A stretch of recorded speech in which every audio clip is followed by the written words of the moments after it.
त्र्यम्बकं यजामहे सुगन्धिं पुष्टिवर्धनम् उर्वारुकमिव बन्धनान् मृत्योर्मुक्षीयमामृतात्।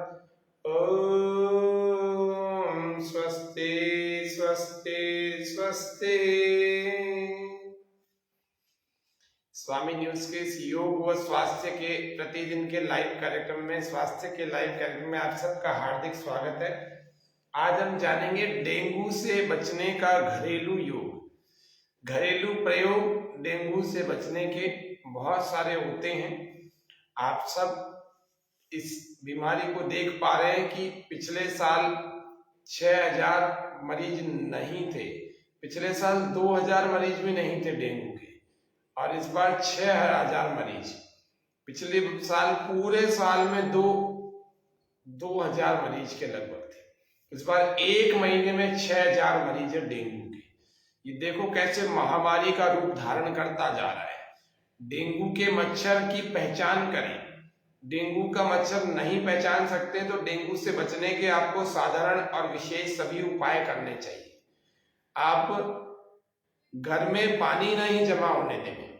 कई बार पौधों के गमलों में पानी जमा हो जाता है, कई बार रेफ्रिजरेटर के ट्रे में पानी जमा हो जाता है, कई बार फ्रिज के नीचे पानी जमा हो जाता है, कई बार घर के अलग अलग कोनों में पानी जमा हो जाता है, कई बार जहां पर हमारे पानी की मोटर, पानी की मशीन रखी हुई है वहां पर पानी जमा हो जाता है, कई बार कपड़े धोने की मशीन के नीचे पानी जमा हो जाता है, कई बार टैंक जो हमारा बना हुआ है उसके आसपास के क्षेत्र में पानी जमा हो जाता है, कई बार बाथरूम में पानी जमा ही रहता है, बाथरूम में से व्यक्ति का पानी सूखता ही नहीं है। बहुत सारे स्थानों पर पानी जमा हमारे घर में रहता है, तो उस पानी जमा के क्षेत्र से बचें, उस पानी जमा होने से बचें, उसको सुखाएं, उसको हटाएं। और जहां पर आसपास के क्षेत्र में भी यदि पानी कहीं जमा हुआ है तो उसको भी आप विशेष रूप से ध्यान रखें कि आप सब लोग पड़ोस में इकट्ठा होकर के उस पानी के उसको खाली करवाएं, कोई वर्कर्स को लगाएं किसी प्रकार से। और यदि ऐसा नहीं कर सकते हैं, उस पानी को हटा नहीं सकते हैं, तो आप जो चूना आप जर्दे में लोग खाते हैं ना, उस चूने का कट्टा ले लें, इकट्ठा करके सभी लोगों को आप चूने का कट्टा लेकर के उस जमा पानी में कहीं क्षेत्र में, कहीं सार्वजनिक क्षेत्र में जमा है और उसको हटा नहीं पा रहे हैं, तो चूने को बिखेर देवे उस सारे पानी में। डेंगू का कोई मच्छर नहीं आएगा वहां पर, वहां से फैलेगा नहीं। डेंगू और मलेरिया, विशेषकर आज डेंगू के बारे में हम चर्चा कर रहे हैं। डेंगू का मच्छर बहुत खतरनाक होता है। इसके लिए पहला प्रयोग मैंने बताया, सार्वजनिक क्षेत्रों में यदि पानी जमा है तो वहां पर आप चूना, जिसको जर्दे में खाते हैं, उसको बिखेर करके उससे बचना चाहिए।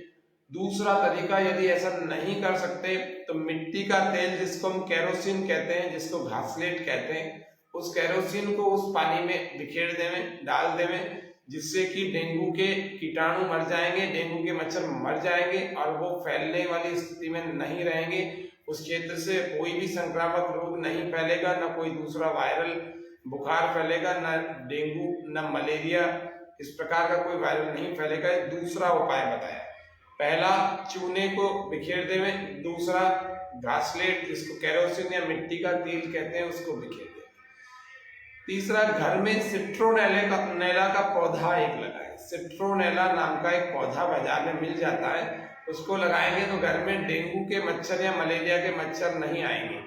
आ चुके हैं तो भाग जाएंगे। घर में लगाएं, घर के गार्डन में लगाएं अथवा घर के हॉल में लगाएं।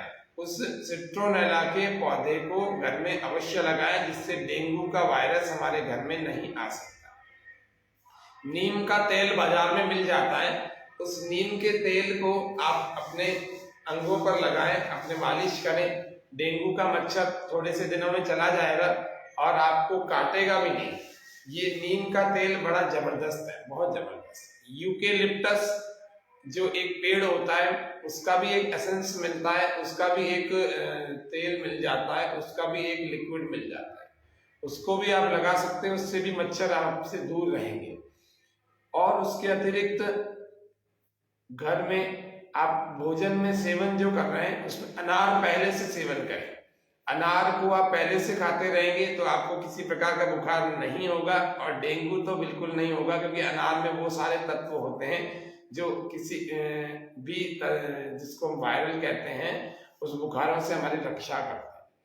दूसरा, आपकी इम्यूनिटी बड़ी अच्छी बनी रहेगी यदि आप गिलोय का सेवन नियमित रूप से करें। गिलोय को उस दिन हमने आपको दिखाया था 2-3 दिन पहले, और गिलोय से को हवन में भी डालने का प्रयोग बताए थे।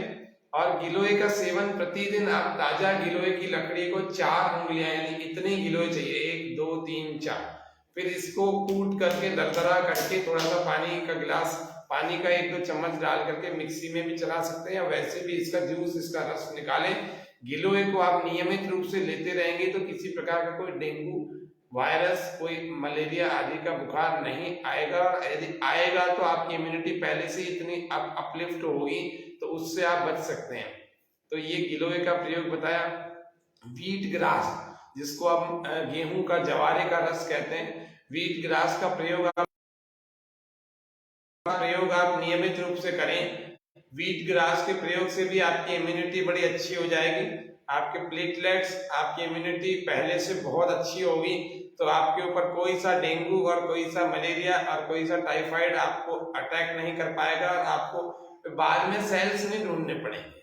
ये डेंगू में अस्पतालों में लोगों को चक्कर काटना पड़ता है, सेल्स ढूंढने पड़ते हैं, ब्लड लगाना, ब्लड चढ़ाना पड़ता है, और भी कई सारी चीजें करनी पड़ रही है। डेंगू से ठीक होने के लिए आप पहले से ही, precaution is better than cure, something is better than nothing, कुछ करें, बहुत कुछ होगा, कुछ करें। अब हमारे दर्शक मुझे लाइव देख रहे हैं और हमारे इस कार्यक्रम को पसंद भी कर रहे हैं, आप सबका आभार, शुक्रिया, धन्यवाद। लेकिन आप जागरूक होंगे, आप सब अपने परिवार वालों को इस मुहिम के साथ जोड़े कि हमें डेंगू नहीं आना चाहिए, हमारे घर में नहीं आना चाहिए, हमारे शरीर में नहीं आना चाहिए, और किसी भी प्रकार से डेंगू और मलेरिया हम इनसे दूर रहें। बाद में आपके परिवार को भी परेशान होना पड़ता है, बाद में यदि आप बीमार हो गए, आपके परिवार का कोई सदस्य भगवान ना करे कभी बीमार हो जाए, तो आप सबको लगना पड़ता है, और वहां पर मेहनत तब करेंगे। अभी से क्यों नहीं कर रहे हैं? अभी से आप नीम के तेल को लगाएं, हाँ, अभी से नीम के तेल का दीपक जलाएं, अभी से आप यूकेलिप्टस का, मतलब इतने सारे उपायों में से कोई भी 1-2 उपाय कर लें। अभी से सिट्रोनेला का पौधा घर में लगाएं, अभी से आपको, जिसको हम व्हीट ग्रास कहते हैं, व्हीट ग्रास का सेवन करें, अभी से आपको गिलोय के रस को पीना चाहिए, अभी से आप गिलोय के काढ़े को भी पी सकते हैं, गिलोय की डंडी को चबा भी सकते हैं, अभी से आपको अनार का सेवन करना चाहिए। बाद में बीमार होने के बाद आप परेशान होंगे, अस्पतालों के, डॉक्टरों के और कई सारे स्थानों के चक्कर लगाएंगे, कई टेस्ट करवाएंगे, काफी पैसा खर्च होगा और परेशानी अलग होगी, समय अलग लगेगा। समय, पैसा और हैरेसमेंट, ये तीनों चीजों से पहले से बचें। अपने घर में कहीं पर पानी जमा नहीं होने देवें। बाथरूम में भी, पौधों के गमलों में भी कई बार बहुत सारा पानी हो जाता है, तो वहां से भी हमारे घर में मच्छर आ जाते हैं और वो डेंगू और मलेरिया का वायरस फैलाते हैं। कल आपको बताया था कि कैसे डेंगू और मलेरिया के वायरस के ये इस जो बीमारी है, बुखार है, ज्वर है, फीवर है, इसमें कैसे ये अग्नि चिकित्सा, अग्नि योग कार्य करता है, कौन कौन सी जड़ी बूटियां हम प्रयोग कर सकते हैं। जो हमारे दर्शक देख रहे हैं वो इसी स्वामी न्यूज के फेसबुक पेज के कल के कार्यक्रम को ध्यान पूर्वक देखें। कल हमने अग्नि योग बताया, 25 मिनट के लगभग हमारा कार्यक्रम था, उसको आप देखेंगे तो इस डेंगू और मलेरिया के संबंध में हमने पिछले 3 दिनों में लगातार बताया। आज ये 4था दिन है बुखार का, तो बुखार से होने से बचें, प्लेटलेट्स बढ़ाएं अपने, पपीते के पत्तों का रस, गिलोय, व्हीट ग्रास और सुहागा, ऐसे बहुत सारे प्रयोग हमारे घर में होते हैं। और कल अजवाइन, 3 दिन हम अजवाइन की बड़ी चर्चा कर रहे थे। अजवाइन, अगर बुखार किसी को हो गया है तो अजवाइन का प्रयोग जरूर करें, अजवाइन के पानी का प्रयोग करें। अजवाइन को रात को भिगो करके सुबह उसके पानी को गुनगुना करके सेंधा नमक डाल करके पी लें। ये बुखार होने के बाद उनके प्रयोग है। बुखार उतर नहीं रहा और साथ में बहुत सारा पसीना भी आ रहा है, तो अजवाइन 100 ग्राम अजवाइन लेकर के उसको तवे पर भून करके उस अजवाइन की मसाज करें, उस अजवाइन को पूरे शरीर पर मसल लें, रगड़ लें। ये प्रयोग बड़ा अच्छा बुखार को उतारने में काम करता है।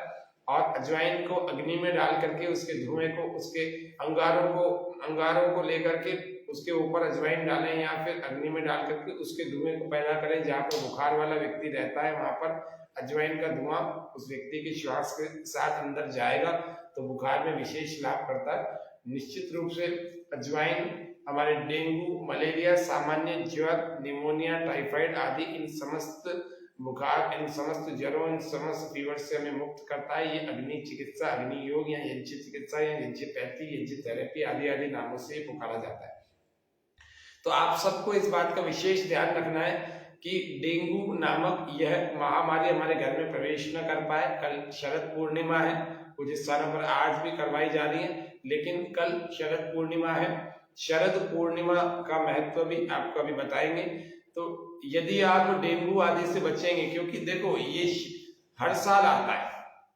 समस्या ये है कि जब भी गर्मी का अंत होता है या शरद जो अभी ऋतु चल रही है, कल पूरी हो जाएगी, शरद पूर्णिमा है, तो शरद के लगभग अंत में और सर्दी के लगभग प्रारंभ में जो हेमंत और शिशिर ऋतुएं आती हैं, इनके लगभग प्रारंभ में इस प्रकार की वायरल फंगस डिजीज, ऐसे संक्रामक रोग पनपते हैं, हर साल पनपते हैं। लेकिन इस बार इतना विस्तार से, इतने ज्यादा दूर तक फैला है और इतना अधिक लोगों में इसने अपना प्रभाव जमाया है। तो आप सबको इस बात से सावधान रहना चाहिए कि ये नहीं हो, नहीं तो अभी सिर पर दीपावली है, आपकी दीपावली खराब हो जाएगी। आपके उत्साह में वैसे भी 1.5-2 साल से ढंग से लोग त्योहार नहीं मना पा रहे, तो कोई भी नहीं चाहता कि मैं बीमार हो जाऊं। हर व्यक्ति चाहता है मैं स्वस्थ रहूं, बलवान रहूं और निरोगी रहूं, किसी प्रकार से मेरे अंदर कोई भी वायरस न घुस पाए। वक्त है कम, लंबी मंजिल, हमें तेज कदम चलना होगा। वक्त है कम, लंबी मंजिल, हमें तेज कदम चलना होगा। ए परम तपस्या के पथ को, ए परम तपस्या के पथ को, हमें नूतन पथ रचना होगा, हमें नूतन पथ रचना होगा। वक्त है कम, लंबी मंजिल, हमें तेज कदम चलना होगा। छोटा सा जीवन है, इसको बीमारियों को ठीक करने में ही लगाते रहेंगे, पूरी ऊर्जा लग जाएगी। बीमार होते, बीमारियों को ठीक करते, इसमें कितनी एनर्जी खर्च होती है। आप पहले से सावधान रहें, युवा है, लापरवाह ना हो, इलेक्ट्रॉनिक गैजेट्स का इतना सहारा न लें कि आप अपने व्यक्तिगत जीवन को, ऑफलाइन जीवन को समय ना दे सके। लोग इतने ऑनलाइन हो गए कि उनकी ऑफलाइन लाइफ डिस्टर्ब हो गई, इसलिए अपनी ऑफलाइन लाइफ को समय देवें, इन गैजेट से थोड़ा दूर हटें। निश्चित रूप से आपके जीवन में सुख आएगा। पहले भी तो साधन नहीं होते थे, लोग कितना सुखी रहते थे। अब इतना शॉर्ट, इतना स्पीड, इतना फास्ट जीवन हो गया कि आप सब ऐसा सोचते हैं कि मैं कम समय में बहुत सारे काम कर लूं। करें, सुविधा है, इसका प्रयोग करें, लेकिन इस बात का विशेष ध्यान रखें कि हमारा जीवन दुखमय नहीं होना चाहिए, हमारा जीवन सुखमय होना चाहिए। हम ठीक ढंग पर रात को 8 से 10 बजे के, अधिकतम 11 बजे तक सो जाएं। रात को उल्लुओं की तरह आंखें खोल करके जागते ना रहें, तो ठीक ढंग से नींद नहीं आएगी। प्रार्थना में भी बोला गया, नित्य त्यज आगाढ़ निद्रा में निरंतर, कुछ समय सोते रहें। नित्य त्यज आलस्य, उत्तम काल में जगते रहें। तो गाढ़ निद्रा, गहरी नींद तब आएगी जब इस उल्लुओं की आदत को छोड़ेंगे। उल्लू का, ये उल्लू मत बने। रात को 10 बजे अपने किसी भी प्रकार के सभी कार्यों को छोड़ करके आप सो जाएं। थोड़ा रिलैक्स दें अपने मस्तिष्क को, अपने मन को, अपने शरीर को थोड़ा आराम दें। रात को 10 बजे से सुबह 4 बजे तक की बहुत अच्छी नींद का समय होता है, उत्तम काल होता है हमारी रात्रि का, और उस समय में आप केवल और केवल सोएं।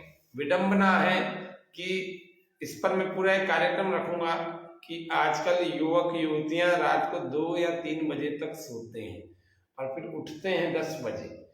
तो ये बहुत खराब लाइफस्टाइल है।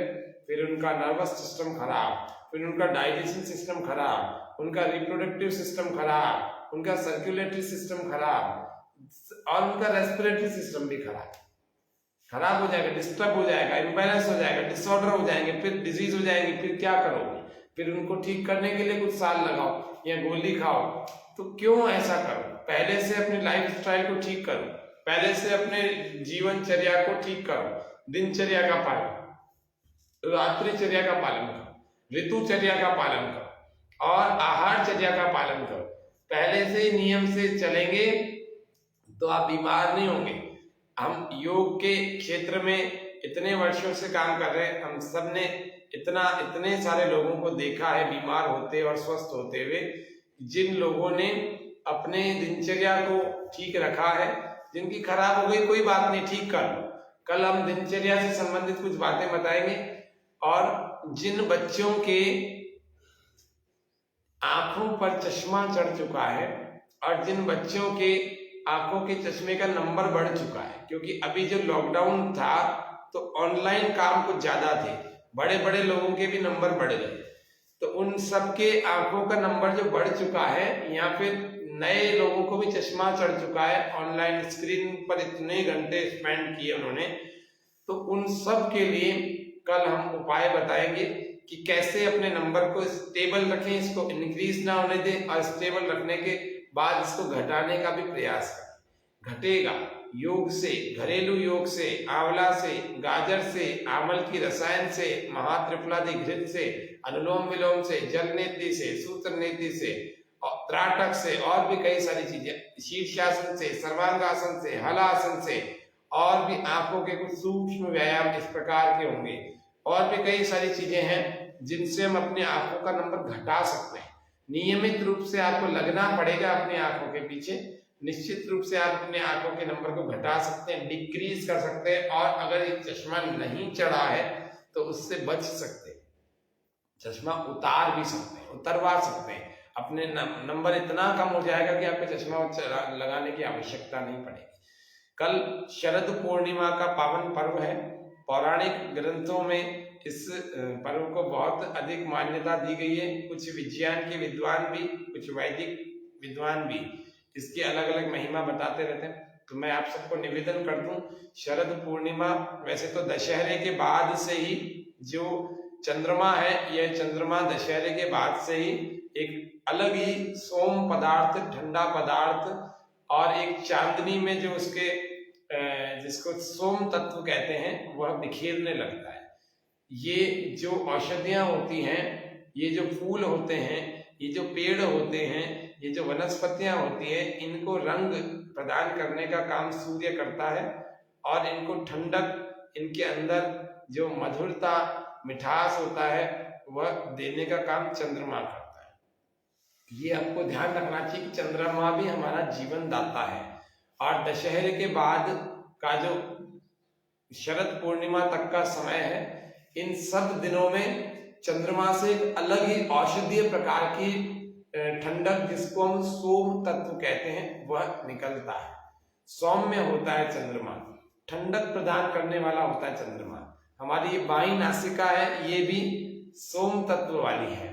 इसको भी इड़ा वामे भागे स्थिता कहते हैं, इसको भी चंद्र स्वर कहते हैं। ह और ठ, सूर्य स्वर और चंद्र स्वर। हठ योग का जो एक सिद्धांत है कि ये चंद्र स्वर है और ये सूर्य स्वर है। बायां स्वर, लेफ्ट वाला, चंद्रमा का प्रतिनिधित्व करता है, इसलिए चंद्रांग प्राणायाम, इसीलिए शीतली, शीतकारी आदि आदि प्राणायामों को आपको बताते हैं कि वो ठंडक कैसे पैदा करते हैं।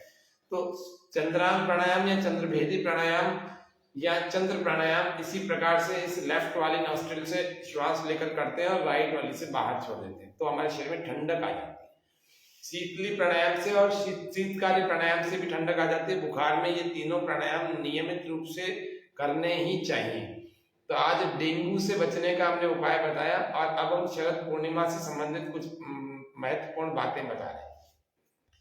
प्रतिदिन आपको चंद्रमा के उजाले में चंद्रमा की रोशनी में रखे हुए पानी को पीना चाहिए, जिससे कि आपके शरीर में किसी भी प्रकार का रोग है, किसी भी प्रकार का, किसी को अस्थमा है तो, किसी को ओसीडी है तो, किसी महिलाओं से संबंधित रोग है तो, पुरुषों से संबंधित रोग है तो, रक्त के विकार है तो, हड्डियां कमजोर हैं तो, शरीर में दर्द है, आर्थराइटिस है तो, और यदि किसी को स्किन की डिजीज है तो भी, ये सब और भी कई सारे बड़े बड़े कैंसर आदि रोगों में भी ये एक दिन की चंद्रमा की खीर बहुत काम आती है। चंद्रमा की रोशनी में रखी हुई, उसको ढक कर ना रखें, ढक रहे हैं तो किसी जाली से ढक कर रखें, और चंद्रमा के प्रकाश में जितना अधिक समय तक रख सकते हैं, 1 घंटा, 2 घंटा, 3 घंटा, 4 घंटा, 5 घंटा, पूरी रात आप इसको रखें, रख करके और इसका प्रयोग करें, भोजन करें।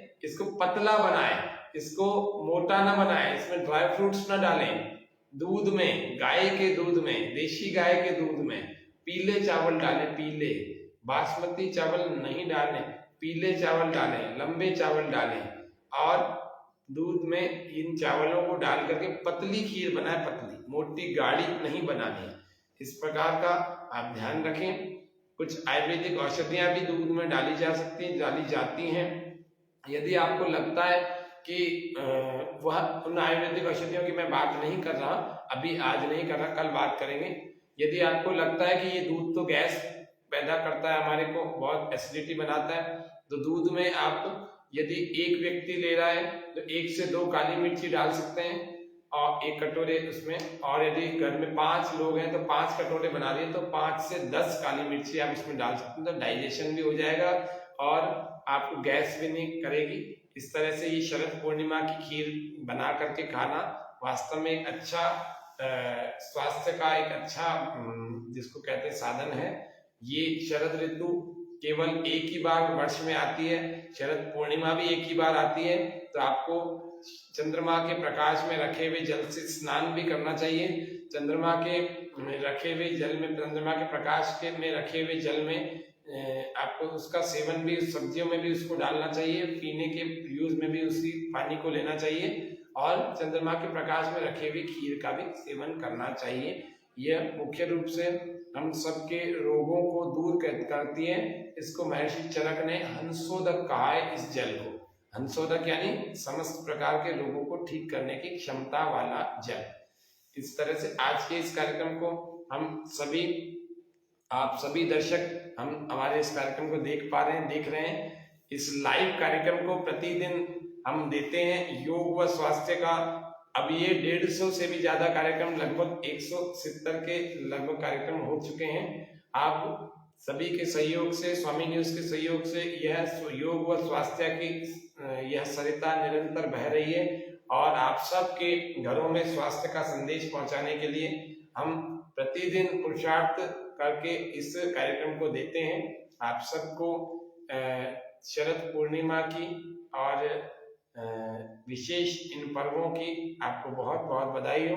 आप दीपावली तक अपने शरीर को उत्तम बनाएं। कल हम अपनी दिनचर्या को कैसे ठीक रखें उसको जानेंगे, और उसके अतिरिक्त हम अपने जो ऑन स्क्रीन पर रह करके अपने नंबर को बढ़ा चुके हैं, या जिनके चश्मा नहीं लगा हुआ था, जिन बच्चों के, उन बच्चों को के लिए भी हम कल का कार्यक्रम रखेंगे कि हम अपने आंखों के नंबर को घटाएं कैसे, और यदि नया चश्मा लग गया है तो उसको उतारें कैसे, और जिसका पुराना भी लगा हुआ है उसको भी कैसे उतारें। अब ऑन स्क्रीन टाइम तो आपका कम पता नहीं हो या नहीं हो, लेकिन आंखों से थोड़ी मेहनत करें। बहुत सारी चीजें आपके सामने रखेंगे। आज के कार्यक्रम को हम यही शांति पाठ के साथ विराम देते हैं। ओम शांति शांति शांति, सर्वेभ्यो नमः। आप सभी दर्शकों से यह अनुरोध है, यह निवेदन है कि स्वामी न्यूज के इस कार्यक्रम, इस फेसबुक के कार्यक्रम के इस लिंक को आप अन्य कई सारे मित्रों तक शेयर करें, और जिससे कि और भी लोगों को डेंगू से संबंधित और शरद पूर्णिमा से संबंधित बहुत सारी विशेष जानकारियां हो जाएंगी, जिससे कि वो भी स्वास्थ्य लाभ उठा सकें। कल यही कार्यक्रम YouTube पर सुबह 7 बजे प्रीमियर होता है, और दूसरे दिन होता है। और अभी ये लाइव फेसबुक पर चल रहा है, किसी दर्शक का कोई प्रश्न हो तो वो पूछ भी सकते हैं कमेंट सेक्शन में लिख करके। प्रतिदिन हम उसका उत्तर देने का प्रयास करते हैं। और आज हमने जाना डेंगू से कैसे बचें। डेंगू और मलेरिया और वायरल जितने भी बुखार अभी फैले हुए पानी के जमा होने के कारण से हो, हमारी लापरवाहियों के कारण से हो, कई सारे उपाय हमने जाने। आप सब ने बहुत ध्यानपूर्वक सुने। आशा है आप इन सब उपायों से लाभ उठा पाएंगे। स्वस्थ रहें, मस्त रहें, करें योग, रहें निरोग। जय अजमेर, निरोगी अजमेर। जय राजस्थान, निरोगी राजस्थान। स्वस्थ भारत, समृद्ध भारत के इस नारे के साथ जय हिंद, जय भारत। ओम शांति।